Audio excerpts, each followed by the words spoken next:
Uneducated, unfiltered, unhinged. This is the Mangina Dialogues. We at it again with your host Nick Scopes and the Gregolicious. You know how we do, cause you know we keeping it gangster and silly. Unplugged like a full swung titty. About get jitty, cause you know we down to the nitty and the gritty. And we make shit sound so damn pretty. Yeah, cause this 3-inch comedy. And right now you're in the mix. So get ready, cause we about to get it poppin'. And we ain't stopping. Uneducated, unfiltered, unhinged. This the Mangina Dialogue. Hello and welcome to the Mangina Dialogues. I am your host, Nick Scopes. And I'm Greg Alperin. I knew you were going to use your real name today because our guest, Brian Holtzman, has struck fear into the heart of our Greg Alperin. Brian, how are you, man? How you doing out there? I'm just fine. I'm very excited about your intro music. I have that album. I have it on CD. I have it on DVD. I have it on Laserdisc. I have it on cassette. And I have it on 8-track. And I have all the posters. That's the one from Shoot 'em on 8th Street. And bang 'em in the ass. Bang 'em in the ass. Bang 'em in the ass. Yeah, great. Thanks. I feel good. I think it's going to be a good one. I'm just totally comfortable, you know. I can see your head bobbing. I can see your head bobbing. I gotta tell you, that's the best one we've gotten so far. Yeah, so bang him in the ass was Greg's senior quote in high school. It was. It's there in the yearbook for everyone to see. Everyone to see. And all those people in high school, all those people, those questionable personalities in high school, unfortunately, they're all out there as adults or pretending to be adults, pretending to be grown up, and are just taking a shit wherever they go and refusing to wipe their ass. These are our fellow Americans. Holy shit. Only people worse are the millennials. Oh my God. I don't know who's worse than worse. Is it the old guys? Is it the middle? Is it the moms? The white moms in their BMW shouting about this and hating this? Have you ever seen such a privileged group of people, Americans? I'd like to take the whole country and drop it off in India or Africa and some of these places that we know are out there with unpaved roads and no drinking water, no food, no security, and bring them back here, and everybody would kind of think, wow, we really do have it great here, you know? No shit. It's funny because that's one of the things I wanted to bring up and talk to you about is this whole cancel culture shit going on and taking out ridiculous people that shouldn't and don't deserve to be, in my opinion. Like, I'm just curious, since you're close to a lot of that stuff, much closer than we are, like, what do you, obviously we can tell by what you think about it, but really, like, at the heart of it, what do you think about that? And how do you think the industry is going to be affected by some fucking lady in Mississippi that has a bug up her ass and then tries to take someone down just because she heard a joke she didn't like? Well, you know, I'll put it this way. If you want to blow me to get on stage, you know, that's okay with me. Now, should I be canceled because you wanted to blow me to get on stage? But, you know, it's the media. The media is part of the problem. The media is, as we know, is for profit. Yeah. So they don't want to take a stand on anything. They want to go right down the middle. They don't want to call anybody out for anything because they don't want to lose any soap sales or pharmaceutical sales or big oil and big insurance. So the problem is, you know, and I think it's a backlash, you know, there's no middle ground. Everybody is too far to the right and too far to the left. I think all we want is middle ground common sense. Yeah. And it's lacking. And as far as canceling people, they're being canceled because they're afraid of losing their soap sales. Yeah. And they want to kowtow, or they want to cater to everybody that's, you know, some of it's warranted. Most of it probably isn't. You know, that's why we have remote controls. We can change the channel. Yeah, and 350,000 of those channels to listen to and find. I think Bill Maher is pretty good because he gets to say whatever he wants, and nobody cancels him. And I think he's the only voice. If you have a voice that nobody wants to hear, they won't. You know, if you say anything negative about their interests, you're not going to be heard. You're simply not going to be heard. Yeah, I mean, I think it's kind of crazy when someone like Ellen, you know, and I don't know anything about it besides what I've seen in the media, of course, but you know, if there's a group coming after Ellen who speaks to that group directly every single freaking day, and you know, is going to be taken down or now passed the buck and you know fired 3 or 4 of her high-level staffers, it's like, where does it fucking end? Yeah, as far as Ellen goes, I lost. Not that I was a big fan to begin with Ellen Super Dyke. Yeah, not that I was billionaire Dyke. You know, I wasn't a big fan of her to begin with. Right. And when I saw her at the baseball game with the former President Bush, that really rubbed me the wrong way. Yeah, let's go to the ball game and have fun and hot dogs and drink beer with somebody who's responsible for millions and millions of deaths and carnage and young servicemen missing their limbs. Yeah, let's go. I want to go to a ball game with that guy. Yeah. So that was very suspicious to me. You know, he's probably the last person I'd ever want to get near. Right. Let's get near the person and be friendly with the person who's responsible. Don't forget the whole world demonstrated against that Iraqi fiasco. Yep. The whole world. It wasn't just protests in this country. And he thought that it was still a good idea for whatever reason.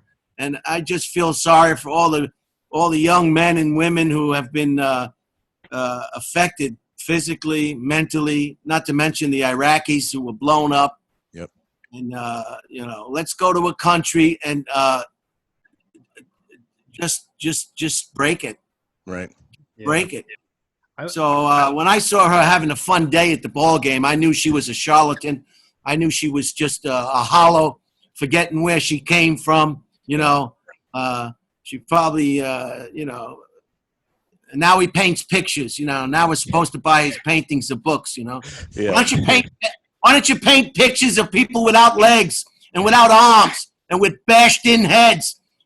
You know, why don't you paint pictures of what you caused over there? And everybody wants to give him a pass. That's America. Everybody gets a pass. Everybody gets, you know, well, he was trying to do the wrong thing or the right thing, and he was, well, he's very sophisticated. Even PBS, everybody gets a pass. But you go in and rob a liquor store, you go to jail for life. Right. But if you're one of the elites in the white collar, you go to a special prison. Can you believe that? We even have special prisons in America for rich people.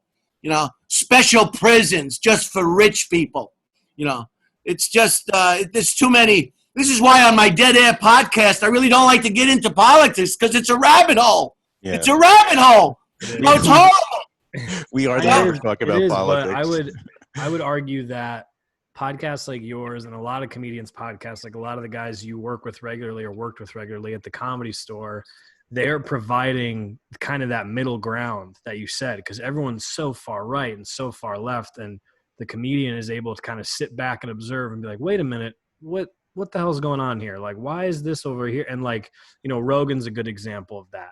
And I think comedians are kind of, and that's why it's been so popular, they're kind of bringing that middle ground to the normal people, however many are left in the U.S., and they're like, wait a minute, this is too extreme. Let's just figure it out and take facts and take things for who they are. So, you know, I would argue comedians are a big part of that middle ground, which is great. We need it nowadays. Oh, we sure do. We sure do. I mean, you can't say this, you can't say that. You can't, you know, you're supposed to be able to make fun of people. What are you going to make fun of? Giraffes and elephants? You know, what are you going to make? Just make fun of animals? Can't make fun of people? That's who you make fun of. And I'm sure giraffes and elephants are making fun of giraffes and elephants because they're the only ones that understand one another. You know, it's just a total backlash. I mean, the right hates the left more than we can ever imagine. You know, I'm a bleeding heart liberal. I don't care, you know, but I'm the bad guy because I care about fucking people I don't know. Yeah. Right. I have compassion for people. If you guys need an operation and you don't have insurance, well, I'm willing to pay for that through taxes or what have you. That's just me. Call me a dumbass. You know, call me a fucking asshole because I care about people I don't know. And that's all I think is a lot of it. Yeah. People No, have their shit. I totally agree with you 100% on all of that stuff. Total 100%. But it's interesting because you were in the armed forces, right? So you were in the Air Force? I was an Air Force. I was a major. Right. I was a major fuck up. But I mean, but you were, how long were you in the armed forces for? 4.5 years in the Air Force. Right. And when you went through that, is that where you got this like itch to do comedy? Like, where does this come from? Like, I've seen you at the store a bunch of times, and what I was trying to explain to Nick, you know, your comedy style, and I'm like, it is the most honest person on stage you're gonna see, because they're telling you stuff that they truly believe. At least that's from the fans' perspective. When I sit there and watch you do your routine, it's like he's coming up and he's going to just rip on whatever's in his mind and tell you exactly how he thinks and what he feels. And that has to come from someplace, right? So I imagine it's part of your growing up, you know, with your family, and, you know, I've seen you and your brother on podcasts before, and but it has to come, I would think, from a little bit of all these areas. Does it come from being in the military? Well, that's where I got the bug in the military. I took a class, some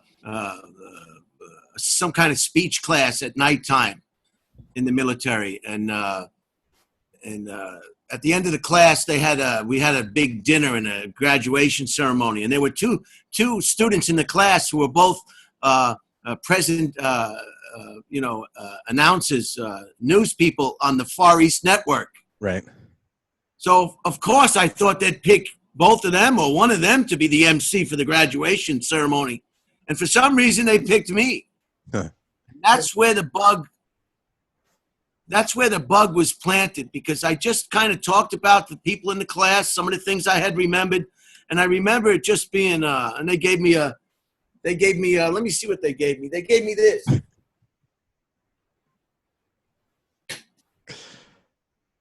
They gave me this. And I had it framed, and it I don't know if you can see it. Yeah. They gave me this. They gave me this, and it was just a wonderful, wonderful evening. It was and I had a lot of fun doing it. And I think that's when the seed was planted. But before that, I used to watch, if you remember HBO On Location. Yeah, of course. When HBO just started, and they had Freddie Prinze, and they had that little brick wall. Yep. It was very intimate. So I was aware of stand-up comedy, but never put two and two together that perhaps I would be doing it someday. But I believe that's where the bug, and then I went and got a job with the airline, United Airlines up in San Francisco, which is a big comedy town. Yep. And that's when I started doing the open mics. Right. And then how long did it take you before you just were all in stand-up and that was your career? It never... I guess right today, I guess I would be all in. Right. Because I always kept a day job. I never left my day job until this past June. July 30th was my last day. Wow. What was that? What was the job? What did you do? Well, the first job was United Airlines. Right. And then after that, I got another job. See, if you seen my act, Greg, you saw me. You see my act. Yeah, 1 o'clock in the morning.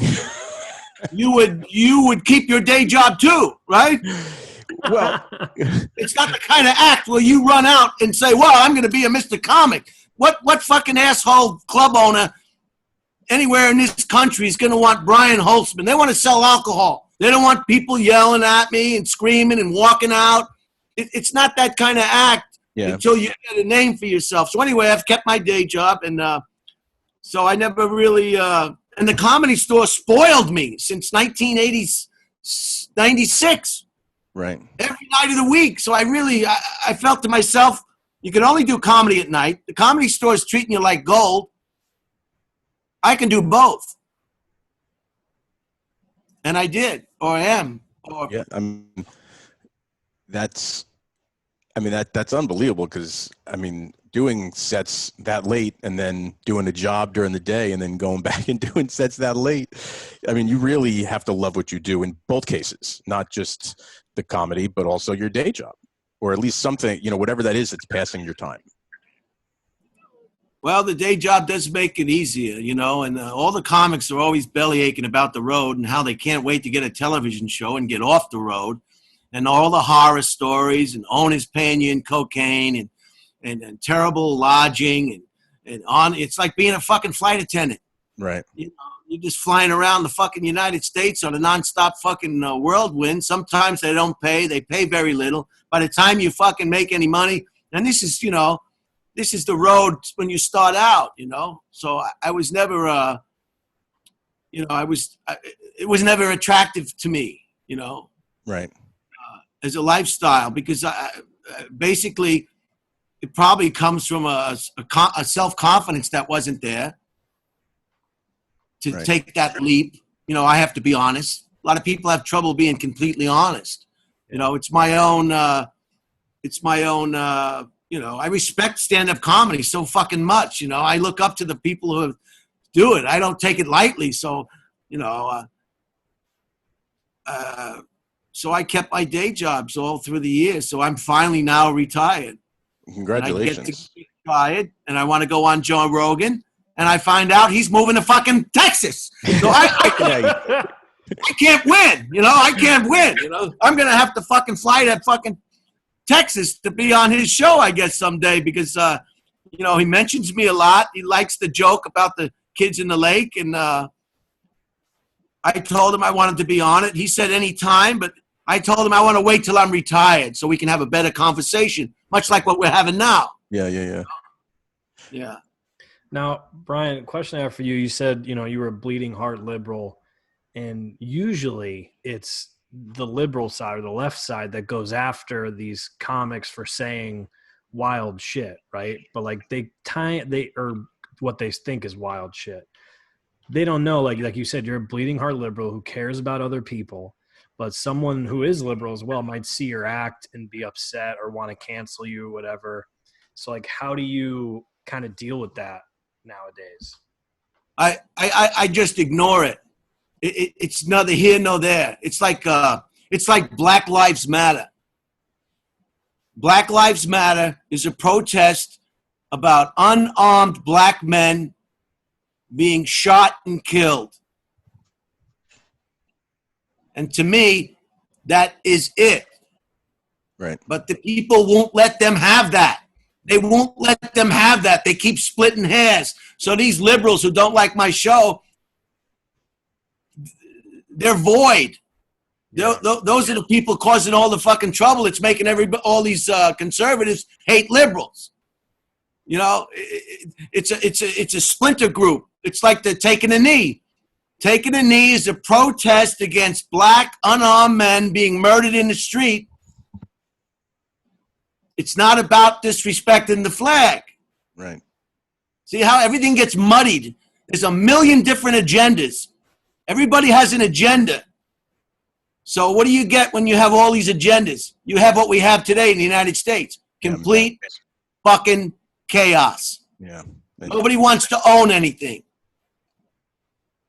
So nobody lets anybody just have what they have. And, you know, they'll say this too. And I have all my friends. I can't break up with my friends because I don't politically agree with them. Truth. But it's like Black Lives Matter. What about black on black crime? I don't give a fuck. That's just making that's neither here nor there. Yeah, it's noise. Or they say, well, what about the businesses that were broken? Well, shit's gonna get broken. And those people will get other jobs. They'll open up other businesses. You know, I can't worry about broken windows in shops in Hollywood that I can't even buy a fucking belt. You know, these expensive Melrose fucking stores. Right? So it's just, nobody wants to let anybody, and that's more about the people. Yeah. That's more about their fear, their depression. You know, every time we react, it's not so much about what we're reacting to. It's about us. Yeah. Yeah, I mean, totally. It really yeah. is. Me and Nick have that conversation all the time about these types of scenarios, and it's hardly ever about what the issue is. It's really about the issue within yourself. We talk about that all the time. And if whatever your insecurities are, your deep rooted problems might be, you use these things as a trigger, as a fucking excuse to say and do whatever you want. And it's really it's a shit show is what it comes down to. And if you try to explain it to these people, they will not understand that it's about their unchecked ego and their fear, or they're just blatant racism. Yeah, totally, 100%. And you can't even, the other thing is you just simply cannot have an intelligent conversation with someone that refuses to hear anyone's side, especially one that they don't agree with. If they don't agree with it, you're an asshole. You don't know what the fuck you're talking about. You should go burn in hell. I mean, stupid shit. But that's the person that's got the problem. Yeah. I've always compared it to, like, it's such a dumb analogy, but I'll use like a sports analogy. I'm a New York Giants fan, right? I love that the Giants beat the Patriots twice in the Super Bowl. It's fantastic. As someone who went to college in Massachusetts and does not like those fans, right? It's very cool. But if I were to sit here as a Giants fan and say, if someone, and say, oh, the Patriots are shit, they're not a good team, they suck. It's like, you're just ignoring facts because you have an allegiance to a team. It's not even about facts or real life. You're just using your emotion. You're attached to a team. In politics, it's, are you red? Are you blue? Do you have an R next to your name? Do you have a D next to your name? And I don't know. It sucks being in a world like that. It's kind of dumb, but I can't get over that people just ignore facts. Like, it blows my mind. I don't understand. Can't get it. Yeah, what was I going to say? It's like, they think, just the way I've been talking so far in this podcast, they think I'm the bad one. I'm the fucking idiot, And it's a shame that people can't, most people these days cannot have a rational conversation. Like, you could have a heated conversation with someone, then two very rational people can have a heated conversation where they're coming from a different place. And at the end of that conversation, you may not agree, but at least it's honest. But chances are now one of those two people is going to leave and, want to start a fight or think, whatever. And feelings are going to be hurt. Yeah, very much so. Yeah, one more example I'll give is I work at Equinox. I'm a personal trainer at Equinox here, right? Equinox, I don't know if you remember, I think it was last summer or whatever. The guy who's part owner of the real estate company who owns Equinox, Stephen Ross, was throwing a fundraiser for Donald Trump. Okay. And we had people, like some of my clients, members, people canceling their memberships because it's now the company, which Equinox couldn't be more liberal as a company, is associated with Trump. I'm losing money now. You're affecting me directly. Stephen Ross, who also owns the Miami Dolphins, is going to be okay. Okay. He's going to make it. So is Donald Trump. But you're stopped training with me. I just lost an extra $800 a month.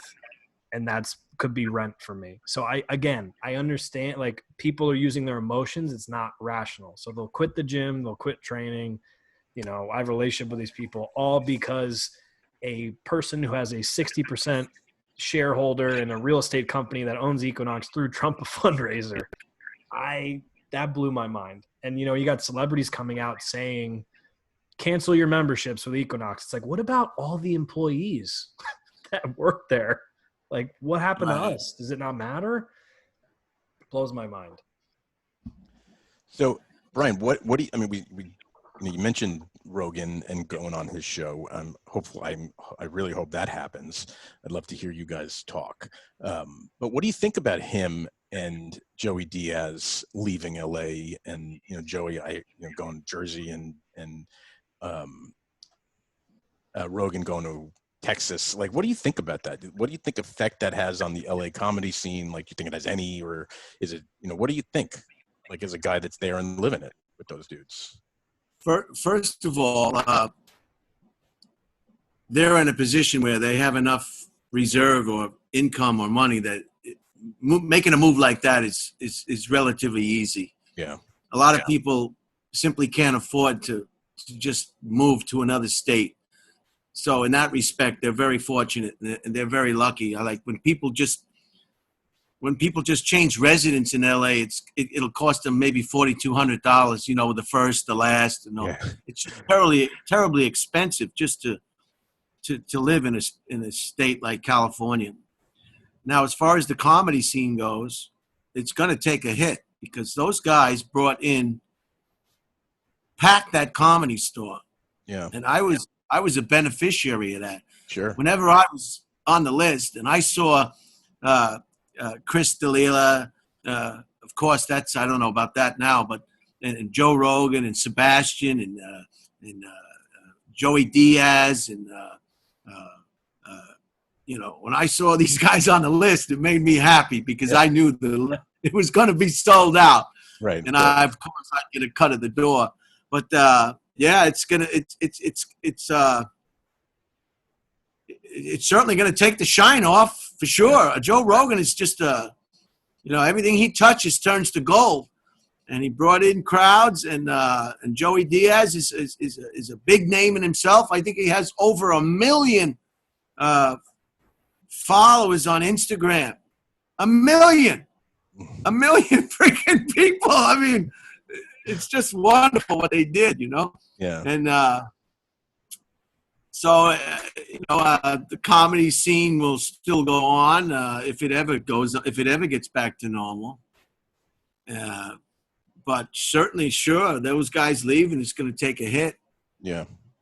Yeah. It's, I'm lucky. I was spending a lot of time in Los Angeles pre this COVID stuff, and would come down to the store a few times a week while I was there, and I would never even look at who was on. It didn't even matter. I would just go on, buy tickets for me and my friends to go see whatever show I could get into that night. You should have called me. I would have got you in for free. Oh, I'll call you now if I hope next fucking time, and I appreciate that. But I rather pay the tickets to help everybody support the cause. But you can't beat those shows. You can't. I would send Nick texts of, hey, look, I would shoot the list off the door and be like, hey, check this out, and he would just send me a text back of nothing but curse words.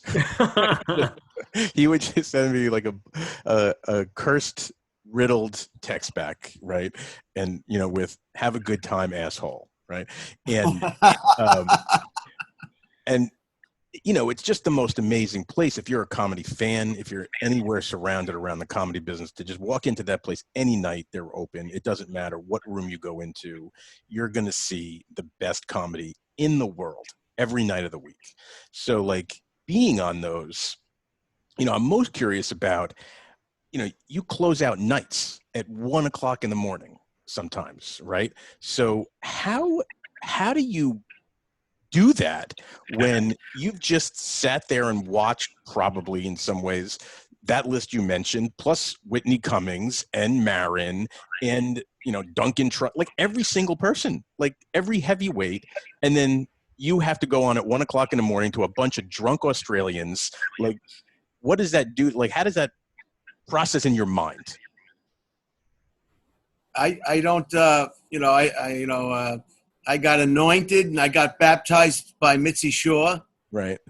So that's always stuck with me. Once you get that sign of that validation from Mitzi Shore, and of all those guys on the list, I'm probably the only asshole with a day job. So that even fuels me even more that I'm working on the list with millionaires. So I'm so pumped, and I get to go longer because I'm last. Yep. That pumps me up. I get to say exactly what I want to say.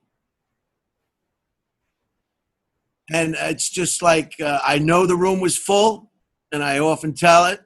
I know this room was full earlier, but now it's not. But I don't give a fuck because you are the real comedy aficionados. Yeah, You are the real comedy fucking people. So I really want to give those people a piece of my mind. Right. Oh, and I want them to leave scratching their heads and trying to figure out, is this fucking guy a Democrat or is this guy a fucking Trumpster? Who the fuck is this guy? I can't figure out whose side he's on. I don't know what's going on here. Oh yeah, and I love when the girlfriend says something and then I'll tell her to shut up or get a lot, and then the guy that's with her will get involved because he wants to get laid. So he'll start going in on me, and they wind up leaving, and it's just a big chorus of fuck yous. I love it because they're taking something out of content. You're there to see something you wouldn't ordinarily see, aren't you? Yeah. You paid how much money to park your fucking car, you dumbass? How much money to get in? All the fucking drinks you fucking drank. Maybe you got some food. And now you want to have a hard time with the fucking guy on stage who's trying to talk to you like it was just you and you. Yeah. I'm talking to you like it's just you and me. I'm taking the audience out of it. Yeah. And they can't accept it. Yeah, it's fun. It's funny. I mean, that's, some of the greatest things if someone's going to go to the Comedy Store, and this is pre-Brody, and I think I may have mentioned it to you on message that, really one of the main reasons I started this with Nick was because of Brody. And I saw an amazing set of Brodies, 1 o'clock to 2 o'clock in the morning. I had to go to the bathroom twice. He let me have it for like 5 minutes nonstop, both times. And after the show, I texted him and I'm like, hey man, thank you. Like, just want to say thanks. Like, that was amazing. And we kept up a little bit of a text back and forth, and we talked about, my interest in comedy, and he was very supportive and gave me some Brody tidbits. And it's the main reason I came back and me and Nick, started doing comedy together and this podcast. And it's really thanks to Brody for encouraging me to just, what do you got to lose? Like, just go for it, asshole. Right? That's kind of what he said. But I can only think about what it would be like for a comedy fan to go to the Comedy Store 3 nights in a row and see Brody end, you end, and then Barris end. Like, where are they going home, and how the fuck are they going to describe what they saw in 3 nights of comedy in the Comedy Store? Like, that, to me, like, that should have been a special on something. Like, it just deserves to be out there to the world to see. Like that. And I hope someday that does happen for people who are fans of comedy. Obviously not with Brody anymore, but you guys were keeping that torch lit very fucking light. Anyway, that's my Brody story. Yeah, Brody was good. Brody was he was working it. He was leaving it all on stage. Yeah, he sure was. Trying to connect with them. Yeah. And sometimes I even said, I'd go in and watch Brody sometimes and I'd see the audience. They were just having such a good time. And I was just kind of envious. I said, look at this. I look at the audience's faces and they were just having such a good time. Yeah. And I said to myself, why can't you make your audience have a good time too?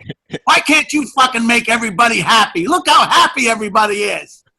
Hey, but everyone's got their own thing. But there's plenty of happiness in your act. Don't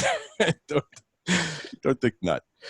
I mean, I want to thank you for taking the time to go in a million different directions with us. This was a shit ton of fun for us. Thank you, Brian. Really encourage everybody that listens to us to listen to your podcast, Dead Air.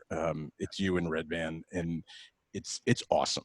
It really is. It's a totally different, I think, show than a lot of the other comedians that are doing these shows. It's really cool to listen to, and I'll look forward to it. I know Nick is going to binge a ton of it. So just for me, I really want to say thanks for taking the time. And where are you guys? Where are you guys located? We're about an hour outside New York City. Yeah, lower. Wonderful. Yeah. So when I get back to LA, I'm definitely gonna take you up at least on a afternoon lunch or coffee or whatever. Oh hell yeah! Now that I'm free. Yeah, now you got time. I'm free. Retired, jealous of the retirement.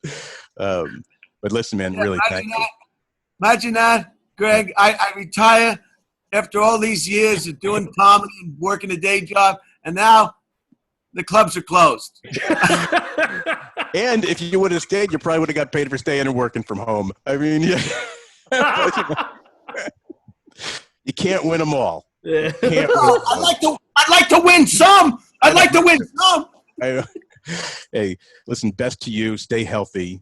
Thank you. We'll definitely catch up with you soon.